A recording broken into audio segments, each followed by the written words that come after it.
রাজ্য সরকার স্বাস্থ্য শিক্ষায় পরিকাঠামো উন্নয়নে সচেষ্ট। দন্ত চিকিৎসার জন্য আসছে আরও একটি উন্নত মানের মোবাইল ভ্যান। ছাত্রছাত্রী এবং শিক্ষক শিক্ষিকাদের থাকতে হবে আপডেট। আজ রাজধানীর মুক্তধারা অডিটোরিয়ামে আগরতলা গভর্নমেন্ট ডেন্টাল কলেজ এবং আইজিএম হসপিটালের নবীন বরণ উৎসবে একথা বলেন মুখ্যমন্ত্রী। শিক্ষা প্রতিষ্ঠানে সিনিয়র এবং জুনিয়রদের মধ্যে আত্মিক সম্পর্ক গড়ে তোলার উপর জোর দেন মুখ্যমন্ত্রী।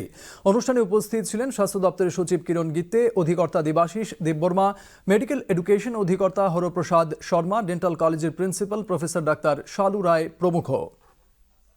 আমরা বিভিন্ন জায়গায় ক্যাম্পে যেতাম, কি অবস্থা, যাব কি করে, একটা পয়সা নেই, তারপরে এর থেকে করে কোনো রকমে যেতাম, নিজেদের গাড়ি নিয়ে যেতাম।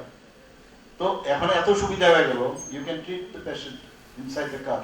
তো এই সুবিধা হয়েছে, মাঝে মাঝে তার জন্য শিডিউল বানানো, বাইরে যাওয়া, সামাজিক কাজের সাথে যুক্ত থাকা। আজকে যারা ফার্স্ট ইয়ারে এসছে তাদেরকে আমি বলবো যেটা you are gifted by the God that you got this opportunity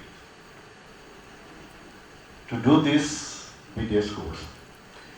কাজে নিজেকে দুর্বল মনে করলে যে আমি শুধু ডেন্টাল নিয়ে খালি কাজ করব আর সেফ জোনে থাকবো, অনেকে ওরাল সার্জারিতে আসতে চায় না ভয়।